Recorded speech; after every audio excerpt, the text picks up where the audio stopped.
हिंदी के विद्यार्थियों के लिए छंद का अर्थ, परिभाषा और तत्व। छंद शब्द की उत्पत्ति छिति धातु से हुई है, जिसका अर्थ है ढकना अथवा आच्छादित करना। छंद उस पद रचना को कहते हैं जिसमें अक्षर, अक्षरों की संख्या एवं क्रम, मात्रा, मात्रा की गणना के साथ साथ यति अर्थात विराम एवं गति से संबद्ध नियमों का पालन किया गया हो। छंद के अंग अथवा तत्व। छंदबद्ध काव्य को समझने अथवा रचने के लिए छंद के विविध अंगों का ज्ञान होना आवश्यक है। चरण। चरण या पाद छंद की उस इकाई का नाम है जिसमें अनेक छोटी बड़ी ध्वनियों को संतुलित रूप से प्रदर्शित किया जाता है। साधारणतः छंद के 4 चरण होते हैं। पहले तथा तीसरे चरणों को विषम, दूसरे और चौथे चरण को सम।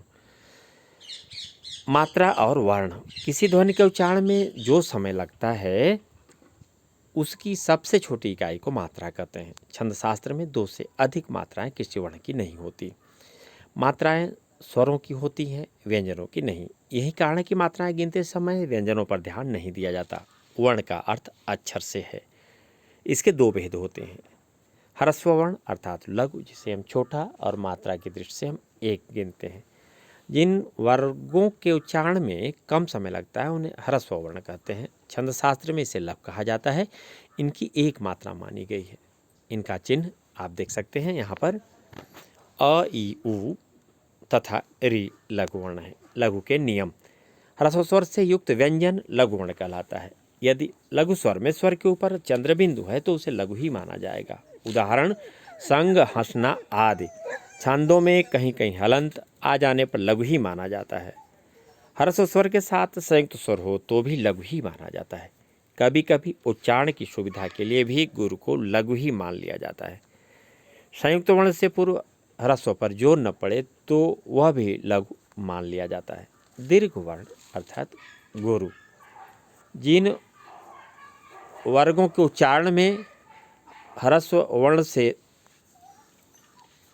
2 गुना समय लगता है उन्हें दीर्घ वर्ण करते हैं। इन्हें गुरु भी कहा जाता है। इनकी 2 मात्राएं होती हैं।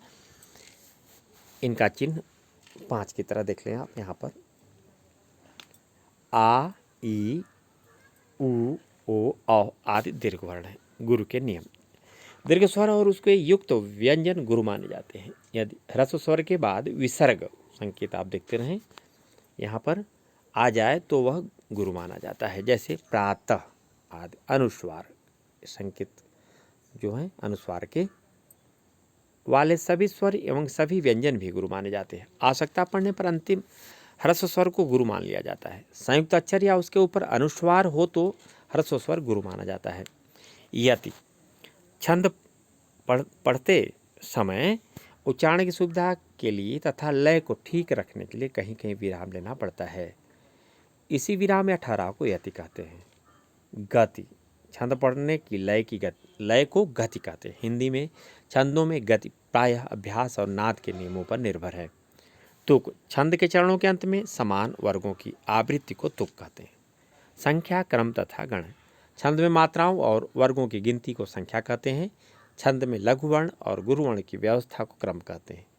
3 वर्षों के समूह को गण कहते हैं। गणों का प्रयोग वर्णिक वृत्त में लघु गुरु के क्रम को बनाए रखने के लिए होता है। इनकी संख्या 8 निश्चित की गई है। इनके लक्षण और स्वरूप की तालिका आप देखें। गण, लक्षण, रूप और उसके उदाहरण। मगण सर्वगुरु। सर्वगुरु का प्राय सभी बड़े अर्थात दीर्घ अर्थात यह जो आपको 5 की तरह दिख रहा है इसकी मात्रा की जो गिनती होती है वह 2 से होती है। अर्थात यह 2, 2, 2 इनकी संख्या अगर हम गिनेंगे मात्रात्मक तो वो हो जाएगी 6। उदाहरण के तौर पे आप देख रहे हैं नाना जी, यगण आदि लघु, बाद में 2 गुरु। आदि का अभिप्राय प्रारंभ से होता है, शुरुआत से होता है।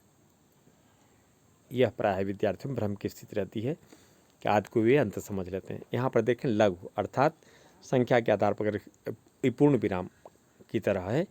इसको हम गिनेंगे 1 और उसके बाद जो यह संख्या दिख रही है 2, ये 2, 2 जब सबको जोड़ेंगे तो 5 हो जाएगा।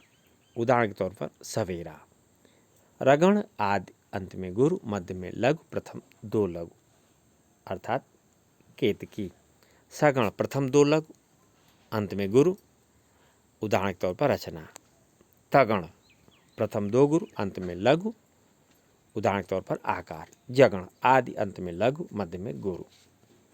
उदाहरण नरेश, भगण, प्रथम गुरु, बाद में दो लघु।